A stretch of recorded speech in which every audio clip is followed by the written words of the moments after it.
Салам достор, биз бүгүн жаңы толкундун үнү видео подкастынын кезектеги эпизодуна жолугатабыз. Биз бүгүн адаттагыдай эле сиздер үчүн жаңы маалыматтарды чечмелеп, сиздер үчүн тартуу этмекчибиз. Биз бүгүн гендер жана жыныс деген эмне аттуу темада талкуу кылабыз. Бул үчүн экспертти чакырганбыз. Менин атым Гүлжан Ашбаева, ал эми бизде Жамиля Капарова конокто. Жамиля Капарова Инсан Диамонд коомдук бирикмесинин төрайымы, гендердик эксперт. Саламатсызбы? Саламатсызбы. Кош келдиңиз. Маанайыңыз кандай? Рахмат. Мыкты. Анда башында биз ушул теманы талкуулардан мурда сиздин ошол коомдук өчмөрдүүлүгүңүз жөнүндө кичине айтып берсеңиз, чечимдериңизде кандай салым кошуп келе жатасыз, ошол боюнча айтып берсеңиз. Саламатсыңарбы? Менин атым Жамиля Капарова. Мен Ошто иштейм. Инсан Диамонд коомдук бирикме бул 99-жылы уюшкан. Бишкекте чоң ассоциация Диамонд деген ошонун түштүк филиалы болуп эсептелгенбиз. Анан 2003-жылы, то есть 2003 болсо 19 жылдан бери Ошто иштеп келатабыз. Негизги 3 багыт менен иштейбиз. Бул изилдөө өткөрөбүз. Экинчи багытыбыз бул жанагы окуу жүргүзөбүз. Үчүнчү багыт ишибиз бул практикалык иш жасайбыз. Негизги миссиябыз бул аялдардын укуктугун, аялга карата зордук зомбулук жөнүндө. Аялдар эң негизги максатыбыз аялдар үй бүлөдө, коомдо, мамлекетте татыктуу ордунда болуш керек деген миссиябыз бар. Рахмат. Анда биз бүгүнкү теманын башкы суроосуна өтө берелик. Гендер жана жыныс деген эмне? Алардын бири-биринин айырмасы. Ошол боюнча айтып берсеңиз. Абдан жакшы суроо. Бул эми жанагындай сабак берип атканда биз 20 жыл, 30 жыл мурун ошол темага көңүл бурганыбызда английский, российский чоң авторлор менен иштегенбиз.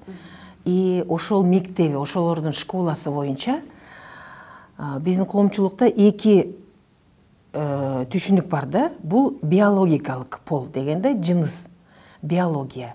Бул жанагы кыз бала болуп төрөлгөндө аял болуп, байбиче болуп өтүп кетет. Бул аял киши. Эркек бала болуп төрөлүп, абышка болуп өтүп кетет. То есть биологикалык полдо эркек менен аял деген понятие бар. Аял төрөйт, эркек төрөтөт.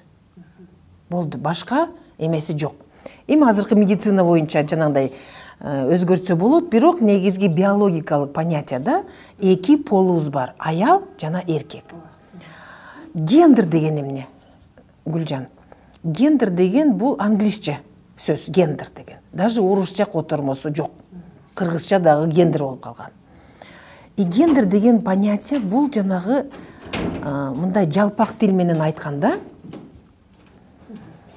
коомдогу, именно ушу коомдогу, ушу мезгилде, ушул географиядагы коомго аялга кийгизип койгон кийими, эркекке кийгизип койгон кийими ошол гендер.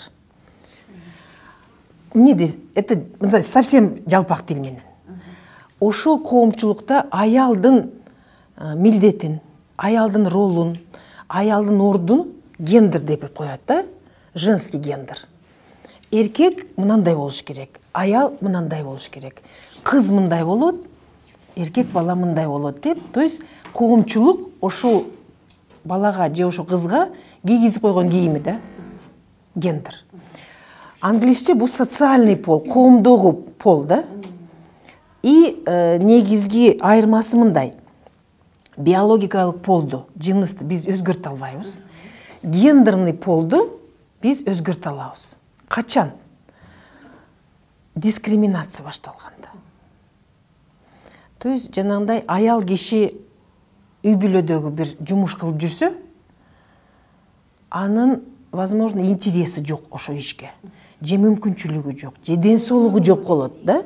Или мындай бир просто каалоосу жок болуп калса, ал башка ишти кылышы мүмкүн да. Ага заставить этип мажбур кылбаш керек деген сөз да. Буяктан бир понятие чыгат да, гендерный теңчилик деген. Гендерный теңчилик деген бул жанагы эркек менен аял тең болуш керек деген эмес. Көбүнчө ушинтип айтып Это жүрөбүз го өтө мындай ошибочный заблуждение деп коем да. Гендерный теңчилик деген негизги мааниси бул коомдогу эркектин аялын мүмкүнчүлүгү бирдей болуш керек. Түшүнүп атасызбы? Например, үй бүлө. Да? Үй бүлөдү биз айтпайбыз.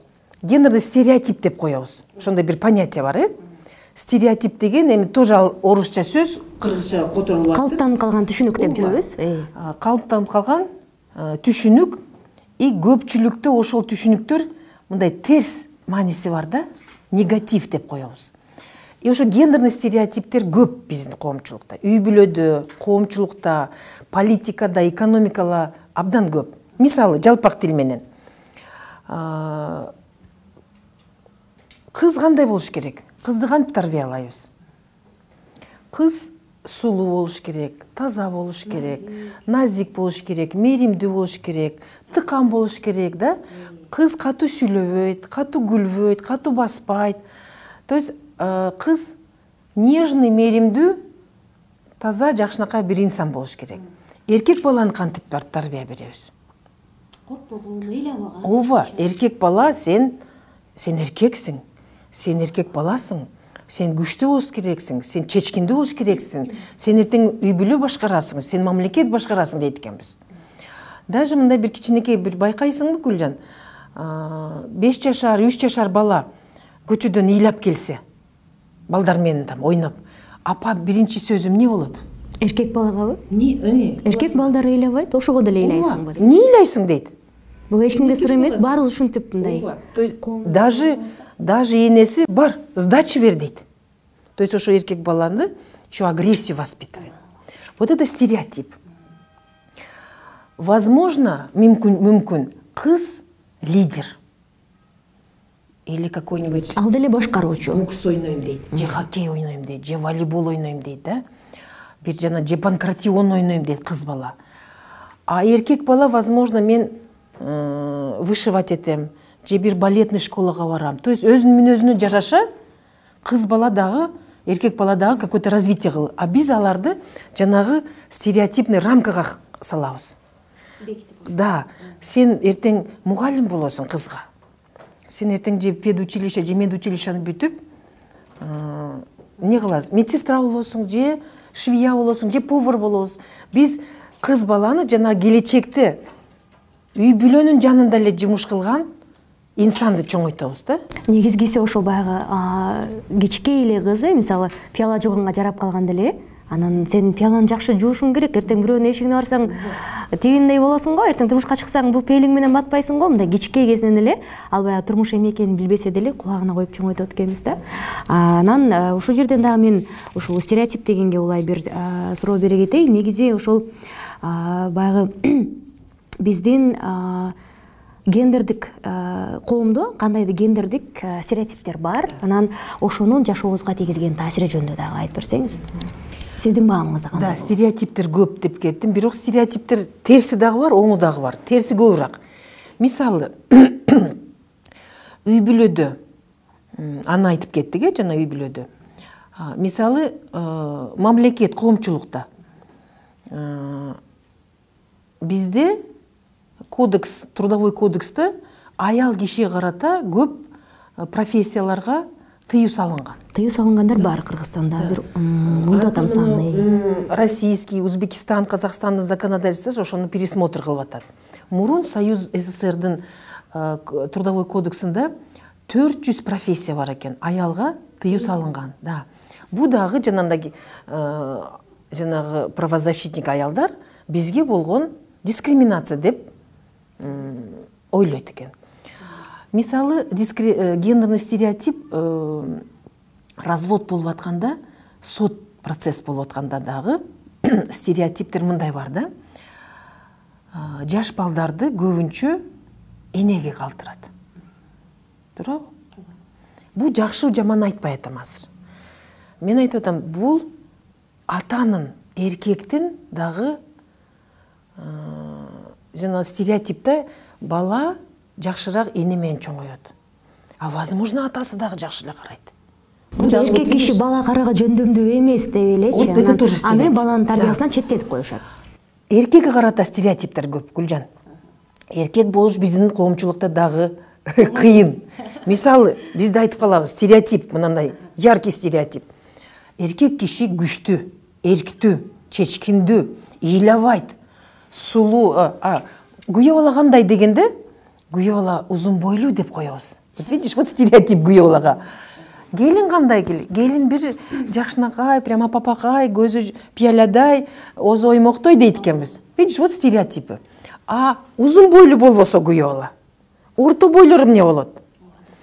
Эркек киши ыйлабайт дейбиз. Эркек киши жанагындай күчтүү болот дейбиз. Турган эле эмоциясы бар. Вдруг маленький ростом, кичинекей рост болсо, или какой-то мышечный массасы азыраак, же назик эркектер дагы бар да. Эң терс стереотип бул эркек киши табышкер деген сөз. Эркек киши акча табат. Норма успешности деп коет да орусчасы. Эркек табышкер болуп үй бүлөнү багыш керек дейбиз. Все. Ошого туш келбесе, эркек киши акча таппай калса, же эркек киши жанагындай күчтүү болбой калса, эмне башталат үй бүлөдө? Чырчатак. Себеби биз аны түз эле жоопкер кылып койгонбуз да. Ооба. Ушул акчаны таба албай калса, ошондой стереотипке туш келбей калса, ал келип үй бүлөдө өзүнүн эмоциясын, өзүнүн негативный эмоциясын кимден чыгарат? Балдарынан, ата энесинен, аялынан. То есть стереотиптердин терс жагын айтып атам да. Стереотип эми жанагындай катуу, четкий рамкада болбош керек. Гүлжан, кимдин мүмкүнчүлүгү, кимдин настроениясы, кимдин ден соолугу болсо, ошо ишти кыла бериш керек. Менимче. Жамиле эже, эми ошо баягы стереотиптерди өзүбүз байкабаган абалда эле колдоп алганыбыз бар. Бүгүнкү подкасттын максаты да ошол болчу, баягы стереотиптердин түшүнүктөрүн чечмелеп берүү, ошону коомго жеткирүү. Анан ошол стереотиптердин негизи коомго тийгизген таасирин жоготууда, алардын зыяны көп да, эми чын элечи, баягы өзүңүз айткандай, аялдар үчүн чектеп коюлган кесиптер бар. Аялдар ал кесиптер менен мыйзам чегинде алектене алышпайт, андан зарплата ала албайт, айлык майына. Ошол сиз айткандай эле эркектер дагы жумушсуздукка карабастан, бирок алар үй бүлөсүн бакканга милдеттүү, же болбосо алар арык болбогонго милдеттүү деген бир стереотиптер бар болуп атпайбы? Айтыңызчы, Жамиле эже, ошол бул стереотиптерди жок кылуу үчүн эмне кылышыбыз керек? Ар бир адам жеке өзүнөн баштап. Мен жана Гүлжан жөн эле теорияны айтып келатам да, гендерный теорияны. Мен дагы 3 балам бар, чоңоюп калышты. 8 неберем бар, эркек кыз аралаш. Анан өзүмчө мынтип аларга дагы жанагындай гендерный стереотиптерди жасайт экенмин менчи. Бирок мен аракет кылдым. Өзүм специалист, ошол боюнча эксперт болуп, өзүм балдарымды, неберелериме тең мүмкүнчүлүк берип атам. Мисалы, эркек балам азыр 35-ке чыкты. Ал жашыраак болгондо тең кыздар менен үй жыйнайт эле. Тең оокатка киришет эле. Бардыгын тең кылат эле. Мальчик, девочка дебейбиз. Анан мындай бир настроение болгондо, мама, койчу гендериңди деп коет эле. Жок, гендер эмес, бардыгы эме. Бирок азыркы өзүнүн үй бүлөсүндө только аларга плюс болду да. Гендерный политика, гендерный теңчиликтин негизги максаты, мына биздин группа эмелерге, слушательдерге айтып коеюн, бул үй бүлөдө эркектин, аялдын иши четкий жазылбаш керек да. Сен мынаны кылыш керексиң деген сөз болбош керек. Понимаете? Мисалы, айылда өкүл балдарым бар. Бир өкүл балам бар, ал дагы угат, наверное, подкастты, Жуманазар деп аты. Жуманазар 2 метр ростом, здоровый, чоң жигит да, айылда чоңойгон. Анан аны мен балдарым Шварценеггер деп коет эле. Мама, Шварценеггер балаң келди дей берет эле, да. Ова, өкүл бала. Негизи айтып атам, элдин калыбыбыз боюнча. Жуманазар Жылдыз деген арык бир 45 килограмм келин алган. Эми азыр балдары чоңоюп калды. Анан биз айылга келгенде, ошо Жылдыз 48 килограмм Жылдыз камыр жууруйт да, нан жапканга. Это было где-то 20-30 жыл мурун. Анан мен айттым, Жуманазар, бу нанды ким жейт? Мен жейм, 4 балам жейт деди. А камырга сен чыкпайсыңбы дегенде эле Жуманазар без сознания кеткен. Уят эмеспи, элим не дейт? кошуналарым эмне дейт, укаларым эмне дейт деп уялган. Бирок биз ошого Жылдыз экөөбүз кичине работа кылып, ошо азыр Жуманазар жардам берет. Эркектин колу чоң. Күчтүү, ал камырды бат эле жууруйт да. Чип ширин, таптаза, тез болот. Туурабы? То есть ошол 20 жыл, 15 жыл мурун уят нерсе азыркы күнүмдүк турмушунда, айылдын эле семьяда азыр Адаттагыдай болот. ооба, күнүмдүк эле эме болуп калды. Ооба, байы айткандай, биз кичкейибизден эле кыздарда мисалы эркек акеси бар, анан карындашы бар дейли. Ал кичикей, бирок сиз айткандай өзүнүн мектепте окуусу бар, анан ата-энесине тамак жардам берет. Ошол эле учурда тиги улуу акесинин кийимдерин жууганга карындашы эмнегедир милдеттүү да. Мен айтат элем, биз айткандай жөн гана баягы эмгек кылганга үйрөткөнүбүз туура. Аларды бир жыныстык иденттүүлүгүн бөлүп албастанчы, эркек киши өзү жуубаш керек кийимин, же нан жасабаш керек, камыр жуурбаш керек дегендейчи. Анан Гүлжан дагы бир кошумча кылып коеюн. Гендердик стереотипке көбүнчө дагы үй бүлөдөгү воспитание, тарбия көп таасир этет да. Мен дагы семинарларда көп айтып калам. Өзүм личный примерлерим бар. Менин чоң абысын жеңим түркмен да. Түркменистандан келген. Эми кайнагам Ташкентте окуп, алар жакшы бири-бирин жакшы көрүп, түркмен жеңебиз бар. Түркмен жеңебиз, мен айтып калам. Ошондой бир тарбия алганда өзүнүн үй бүлөсүндө түркменский, алар эми жана кинодо көрөсүңөр да, совсем башкача биздикинде. И жеңем келгенде биринчи бир 10-15 жыл кыйналганда, биздин кыргыз общество башкача, демократия. Эми кайнатаны сыйлайбыз, жолугубузду салабыз, катымындай тике карабайбыз. Бирок келиндер, кыздар общий жанандай үй бүлөлүк мероприятияларда, кеңеш, маслихаттарда өзүнүн сөзүбүздү айта алабыз. Үнүн кошо алат. Ооба. Кайнатам да, кайнем да сурайт элем, эмне деп ойлойсуңар?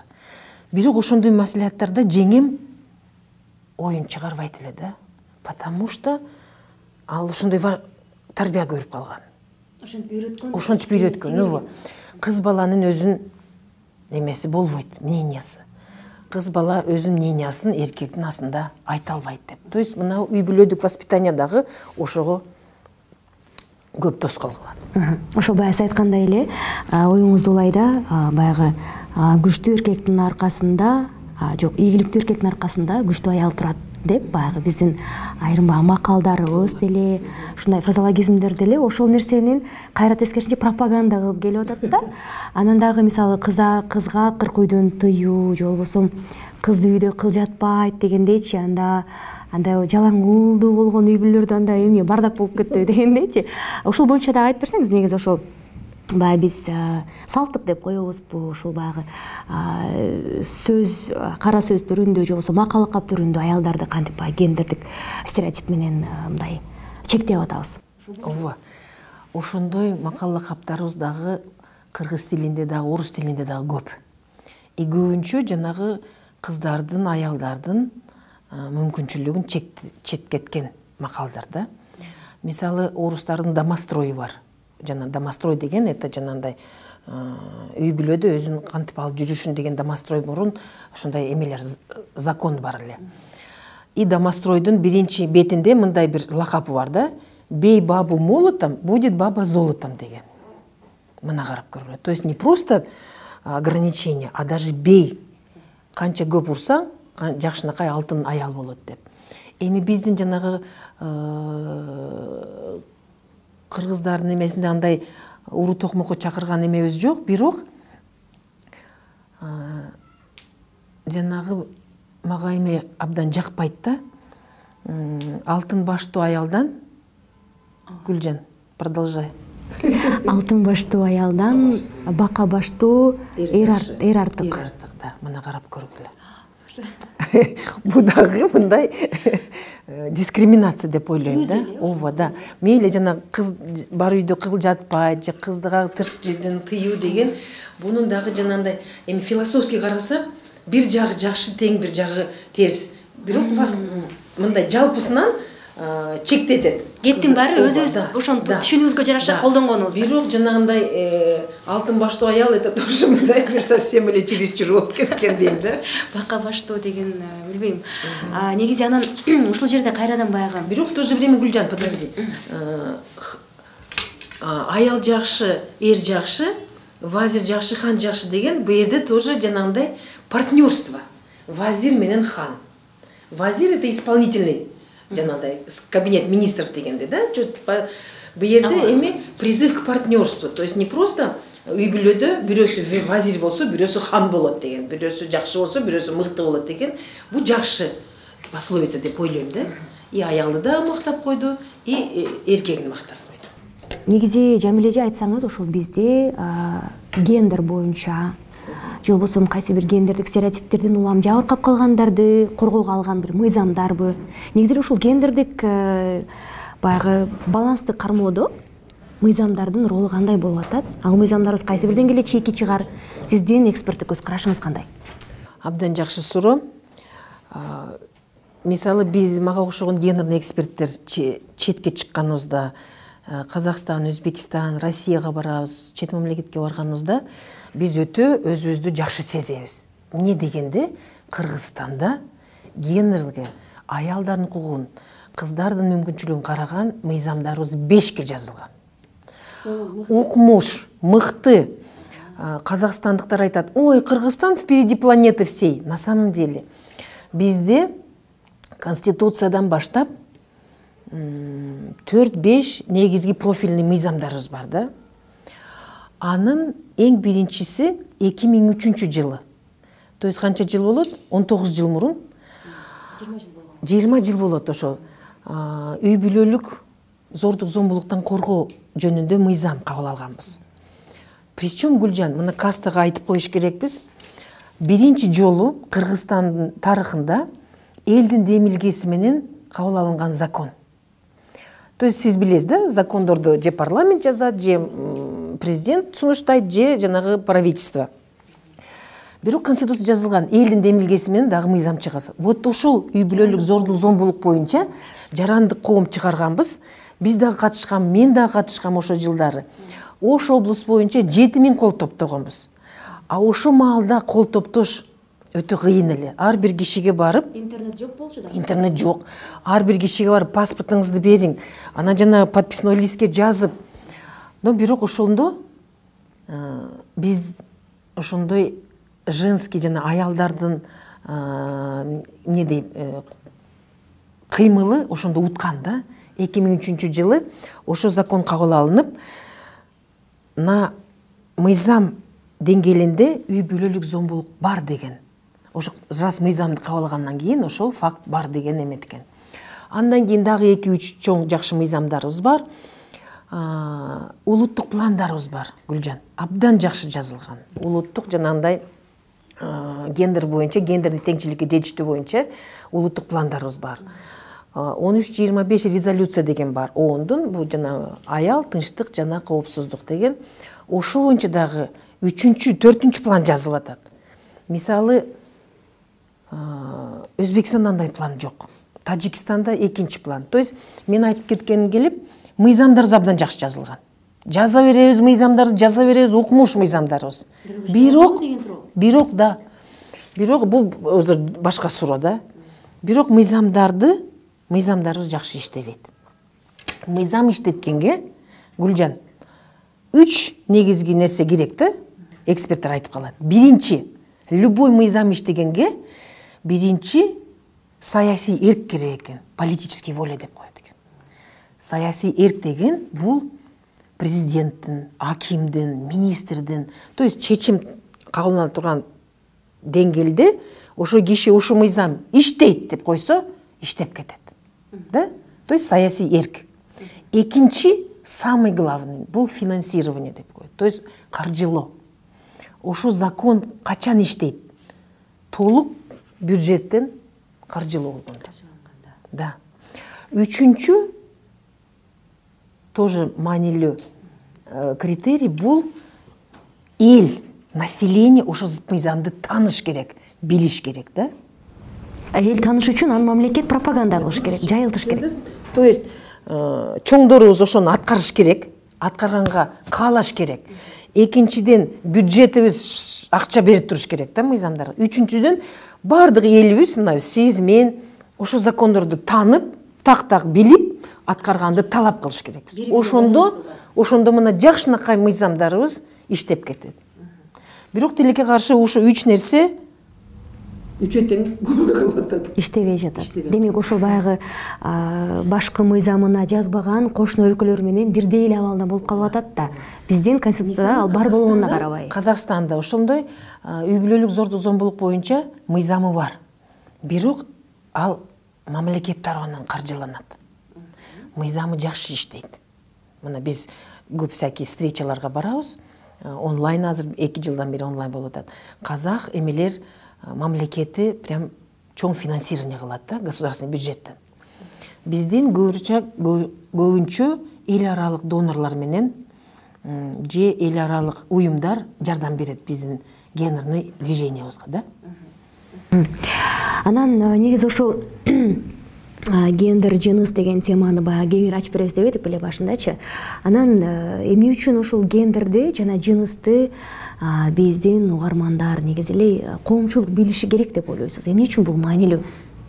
Гендер жана жынысты айырмалай билүү.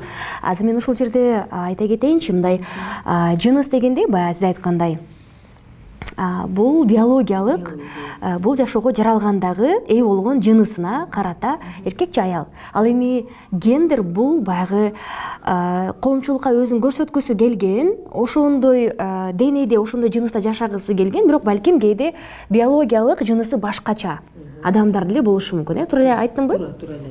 Эми ушул нерсени билүү канчалык керек болуп атат азыр бизге? Гендер дагы бир кошумча. Гендер Гүлжан, ал жанагы географиясына карата, мезгил исторический эмесине карата ар кандай болот.